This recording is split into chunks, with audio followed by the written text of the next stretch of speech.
Welcome dear friends to my video lecture on political process theory of social movement, that is first unit of NET education or TRB education. Most welcome, and I am very thankful for your presence. Let us straight away enter into the topic. Kindly subscribe if you wish. That gives me a certain amount of boost to me. So I request you to subscribe, comment, like everything that you will do, so that I am able to get some value for my videos. Thank you very much for your presence. Let us straight away enter into the topic.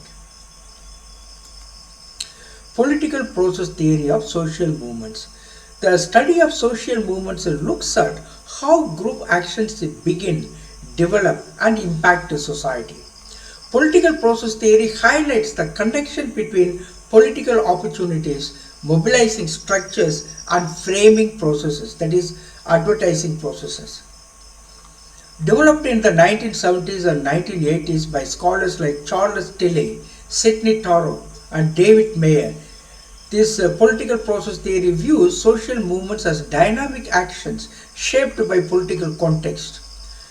How to understand political process theory? Political process theory suggests that social movements are deeply rooted in their political environments, depending on political opportunities, mobilizing structures, and framing processes for success. Political opportunities refer to how open the political system is to challenges, where factors like democratization, political alliances, elite allies, and state support impact movement success.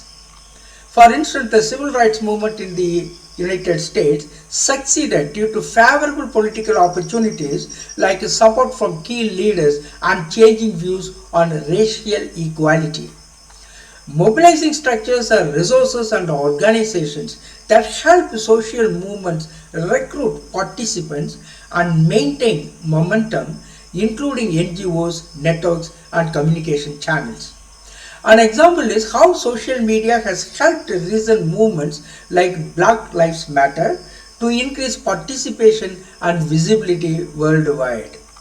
This Black Lives Matter means it's a movement for the promotion of the rights of black people. That is, Black Lives Matter is a movement. Framing processes refer to how movement present their identity, goals and messages to attract support, shaping public opinion and gaining sympathy from the people. This LGBTQ plus rights movement effectively framed its cause as a human rights issue, gaining widespread support. Of course, political leaders also supported this movement. LGBTQ, these people with the different sexual orientations. Man, woman, they think that they have the rights to marry each other. I mean, the man marrying another man, the girl marrying another girl, or transgender third, sex, transgender sex.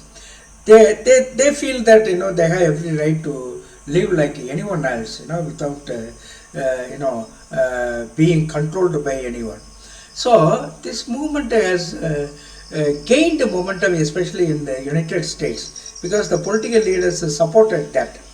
And just because of this reason, there is a problem also now. Someone wins, another one fails in the election recently. Kamala Harris, and she is a staunch, staunch protester against this abortion. So many children are aborting. They get pregnant, and then they at the age of 13 or 14. And this Kamala Harris, the recently the candidate for the presidentship in America, and she was vocal, and in other words, she was rather exhibiting that cause, exposing that problem in the United States. Of course, women supported it, yes, but at the same time, young people would have rejected her for this reason, because they want complete freedom. So So the LGBTQ rights movement effectively framed its cause as a human rights issue, gaining widespread support. The interplay of components in social movements, political opportunities, mobilizing structures, and framing processes work together to influence the progress of social movements. For example, during the Arab Spring, that is, that is another movement for the Muslim Arab countries, Arab Spring. Political discontent and social media mobilization led to mass protest with the framing as a democracy struggle, drawing local and global support. They too succeeded to some extent.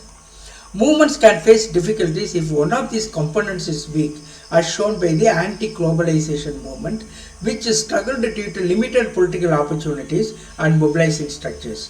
If any movement is having political opportunity and mobilizing structures, sure they will become successful. Otherwise, they may face with the failures. The movement will not, grow. That is the idea here. What are the criticisms and limitations with regard to social political process theory? Political process theory in sociology. Some criticize political process theory for focusing too much on structural factors, possibly neglecting personal motivations and identity factors in social movements. Political process theory may also underestimate movements in repressive environments or those without a direct political power.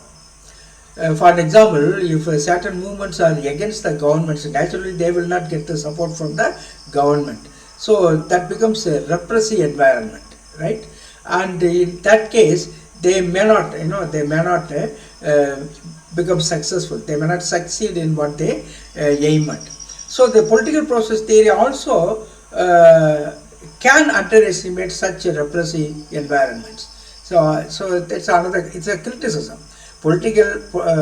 This political process theory is having all three components. The mobilizing resources and getting the support from the people and political support from the leaders.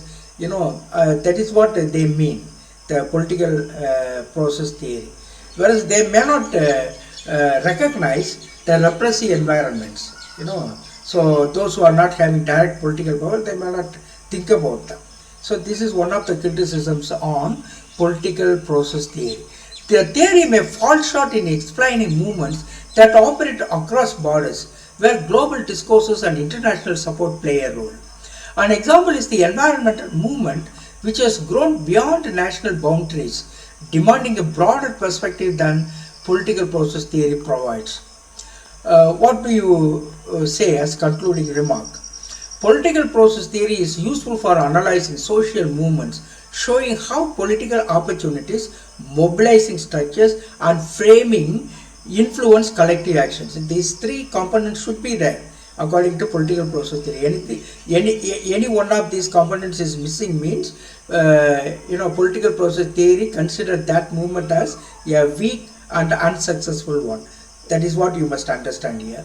So the political process theory is useful for analyzing social movements, showing how political opportunities, mobilizing structures, and framing means advertising, making a propaganda on the movement, framing, influence collective action. Despite its limits, political process theory has advanced our understanding of social movements, helping scholars, activists, and policymakers engage with the social change dynamics. What does political process theory primarily focus on? The economic factors influencing social movements, the interplay between political opportunities, mobilizing structures, and framing processes, the historical context of social movements, the psychological motivations of individuals in movements. So, what is the focus of political process theory? That is the three components. Political process theory emphasizes how political context, organizational resources, and messaging, in other words advertising, shape the emergence and effectiveness of social movements. Which component refers to the openness or vulnerability of the political system to challenges from social movements? Mobilizing structures, framing processes, political opportunities, grassroots organizing. So, which component refers to the openness or vulnerability of the political system to challenges from social movements, that is political opportunities. Very important for getting the support for the movement. Political opportunity means support from the political leaders. Political opportunities assess the political environment's responsiveness to social movement challenges, difficulties. What are mobilizing structures? What do they, what do you mean by mobilizing structures? The theories explaining social movement behavior, resources and organizations enabling collective action, government policies affecting social movements, historical narratives of past movements. So which is the right one? What is the question? What are mobilizing structures? Mobilizing structures include the organizations and networks that facilitate the organization and mobilization of participants in social movements. They are mobilizing structures. You see, the organization networks that facilitate the organization or that give certain value to the organization, and also gathering the support of the participants in social movements. What is the role of framing processes in social movements, advertising processes or propaganda processes? What is the role of framing processes in social movements? They determine funding for movements. They establish the legal framework for protest. They shape the movement's identity and message to attract support. They analyze the outcomes of movements. Which is the right one? What is the role of framing processes in social movements? That is, they shape the movement's identity and message to attract support. Framing processes involve constructing narratives. Narrative means statements in favor of the movement, or in order to bring the glory of the movement to the people, you make certain statements. So framing processes involve constructing narratives and messages that resonate with the potential supporters, crucial for mobilizing collective action. Which movement is cited as benefiting from political opportunities in the 1960s? Which movement is cited as benefiting from political opportunities in the 1960s? The anti-globalization movement, the women's suffrage movement, the civil rights movement, the environmental movement. See, the civil rights movement. The civil rights movement gained momentum due to the favorable political conditions and the support from the political leaders, key leaders. What was a significant factor of the Arab Spring's success according to PPT? Again, what was a significant factor in the Arab Springs? That is another movement in the Arab countries. Its success according to political process theory. Economic factors, political opportunities and mobilizing structures, cultural influences, historical grievances. The Arab Spring was characterized by political opportunities and effective mobilization through social media. What critique is often levied or leveled against a political process theory? What criticism? It overemphasizes emotional aspects. It neglects economic factors. It focuses too much on structural factors and underestimates individual agency. So the last one, it ignores the historical context. Which is the right one? What criticism is often leveled against political process theory? It focuses too much on structural factors and underestimates individual agency. Critics argue that political process theory emphasizes structural aspects at the expense of, in other words, neglecting or not recognizing individual motivations and the agencies. They are not worried about the individual motivations and agency. Only the structural aspect they are concerned about. That is what the critics talk about, argue regarding the political process theory. What does the theory suggest about the social movements in a repressive context? I mean, without the support of the political leaders or without political opportunities. What does the theory suggest about social movements in a repressive context? They are always unsuccessful. They rarely emerge. They rarely emerge. They are less likely to have political opportunities. They are more organized than in democratic context. So they are less likely to have political opportunities. That is the Repressive context, normally that is what repressive means. What someone is oppressing the movement or giving trouble to the movement. Who will do that? If the movement is against the government will give trouble to such movements. Then it becomes a repressive context, right? Distressful context situation. So in repressive context, the lack of political opportunities can hinder the emergence and success of social movements. I hope you understand all this.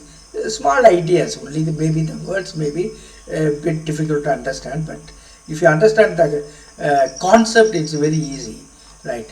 Which contemporary movement exemplifies the role of transnational networks, that is global networks, international networks. Which contemporary movement exemplifies the role of transnational networks? The civil rights movement, the labor movement, the environmental movement, the suffrage movement. Of course, no doubt at all, the environmental movement. That has become a global concern for all the countries. So even the the global organizations are there to get membership from all the countries.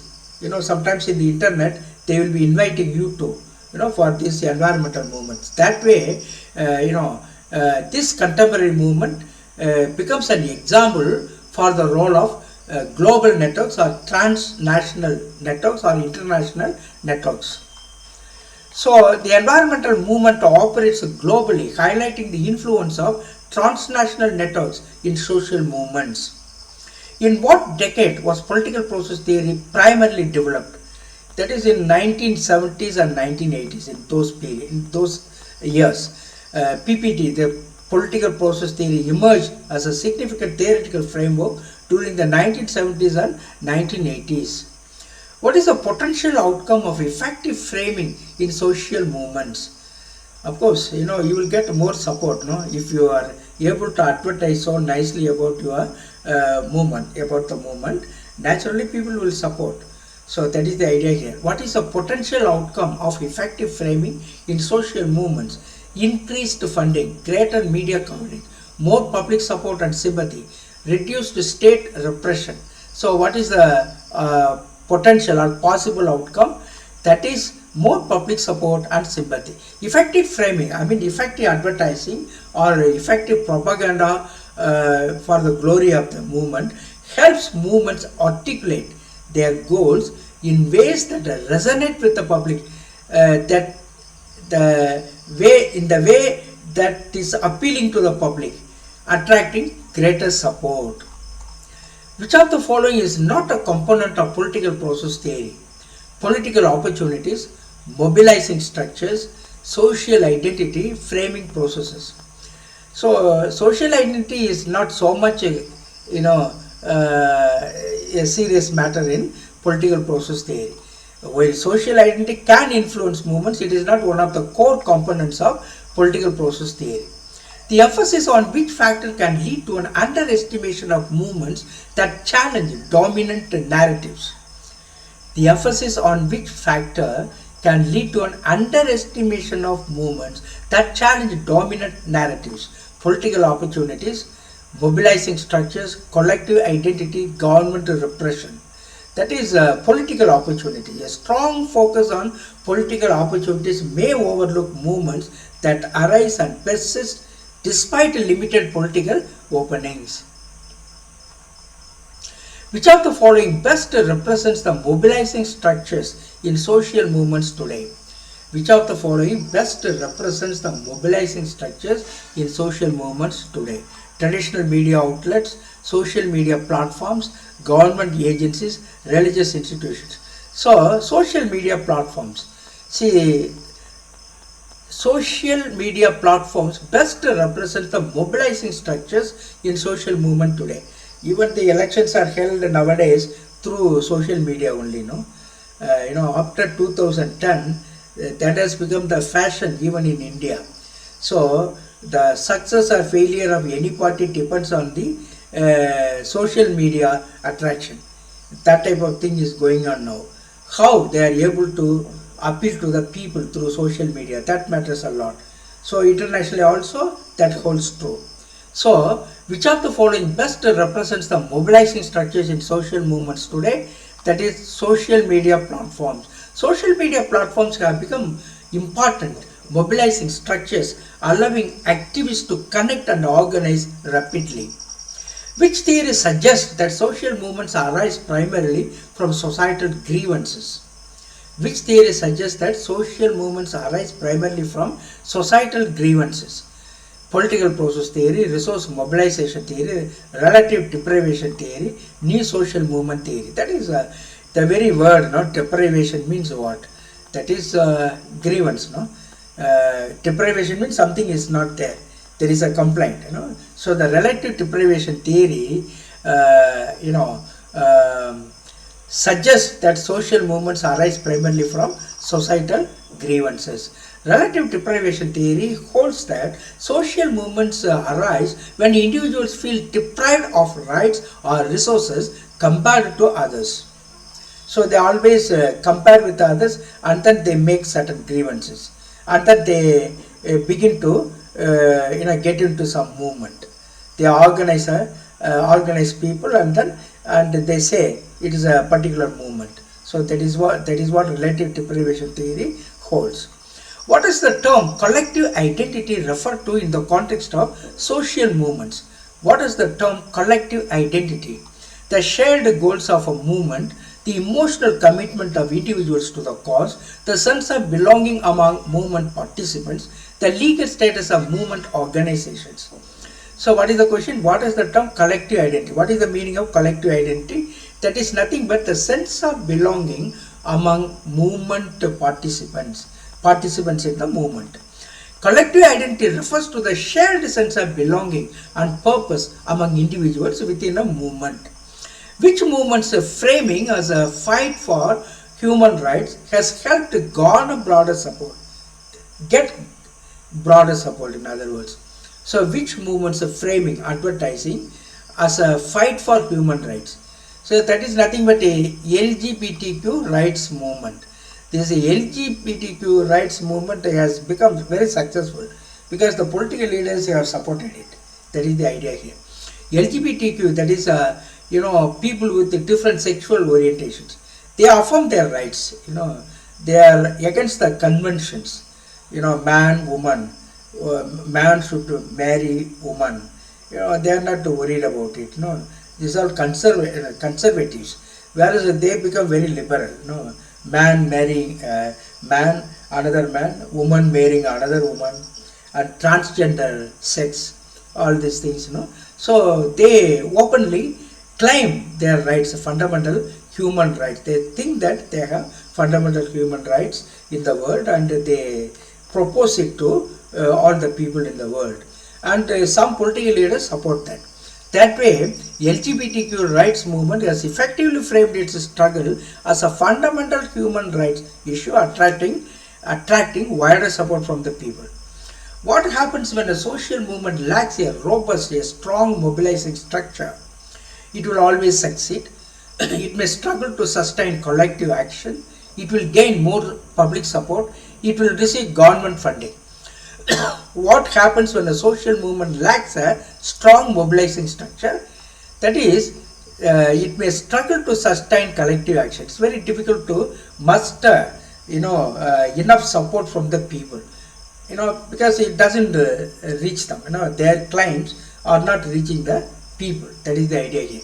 A lack of strong mobilizing structures can hinder a movement's ability to organize and sustain momentum, speed. Which factor can enhance the success of social movements according to political process theory? Which factor can enhance the success of social movements according to political process theory? Public indifference, lack of organizations, favorable political opportunities, repressive governmental actions. Which factor, favorable political opportunities, can enhance the success of social movements according to political process theory. Favorable political opportunities allow movements to mobilize effectively and exert influence on political processes. What is the common result of the interaction between political opportunities and mobilizing structures? What is the common result of the interaction between, connection between political opportunities and mobilizing structures. Increased state repression, fragmentation of movements, heightened public awareness and engagement, decline in collective identity. That is, heightened public awareness or high public awareness and engagement. When political opportunities get connected with the strong mobilizing structures, movements can effectively raise awareness and engage the public. The public will trust such movements. Which of the following is a key characteristic of effective mobilizing structures? Exclusively to elite members, flexibility in coordination, centralized decision making, limited communication channels. Which of the following is a key characteristic of effective mobilizing structure? That is flexibility in coordination. Effective mobilizing structures are often flexible according to the mood of the people, according to the understanding of people. They can change their ways. That is the idea here. Flexible. Effective mobilizing structures are often flexible and adaptable, allowing for better coordination among participants. What aspect does the political process theory focus on that is often overlooked by other theories?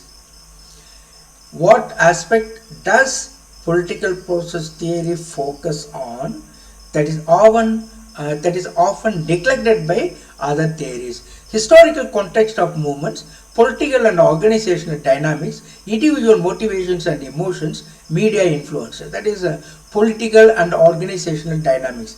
Political process theory uniquely emphasizes the role of political context and organizational dynamics in shaping social movements.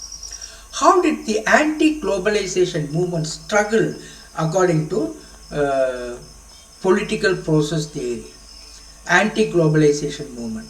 See, the globalization was very good. Even now we are enjoying the fruits of a globalization. There are people, especially poor people, are suffering because of this globalization. There are people who are arguing that way. They are criticizing globalization.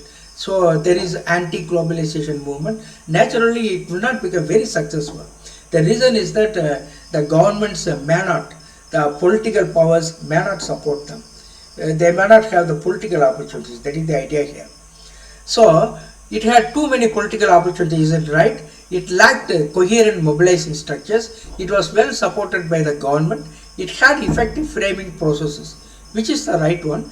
The anti-globalization movement faced challenges due to fragmented efforts and insufficient organizational frameworks. So due to fragmented efforts, because the efforts cannot be complete, full. The reason is that the governments are not supporting them, because governments are favoring globalization, whereas a small group of people they belong to anti-globalization movement. That's a problem here. Then what was a significant factor contributing to the decline of the Arab Spring protest? Increased political opportunities, failure to mobilize resources effectively, global support for the movements, historical grievances being addressed. So what is the question? What was a significant factor contributing to the decline of the Arab Spring? Arab Spring is another movement in the Arab countries. So why there was a decline of this Arab Spring protest? What is the reason? That is failure to mobilize resources effectively. They were unable to mobilize resources from the people, either the resources as people or resources as material things. So they were unable to mobilize. That's the point here. So while initial opportunities were favorable, the failure to maintain mobilization and organization contributed to the decline of protest. Failure to maintain mobilization. What is the emphasis on global discourses in contemporary movements highlight? What is the emphasis on global discourses in contemporary movements highlight? The importance of local narratives, the isolation of movements, the interconnectedness of social movements across borders, the irrelevance of historical context. The interconnectedness of social movements across borders. Global discourses indicate how social movements today are often influenced by and interconnected with international issues and solidarities. So thank you very much, dear friends, and God bless you abundantly. Let us meet in other video lectures. kindly subscribe and give your suggestions also. I don't know. See, according to me, I take the topic in the syllabus and then prepare some basic facts about the topic, and then I think of some good questions based on the material. Now you must tell me whether it is useful for you, whether it is relevant for you, whether you are able to understand the basic concept so easily, or in what manner you want me to give. That also you can suggest. There are so many people in the WhatsApp groups also. You are most welcome to suggest there. Even here also you can give as a comment. So most welcome to do that. Thank you very much for your presence. God bless you abundantly. Let us meet in other video lectures.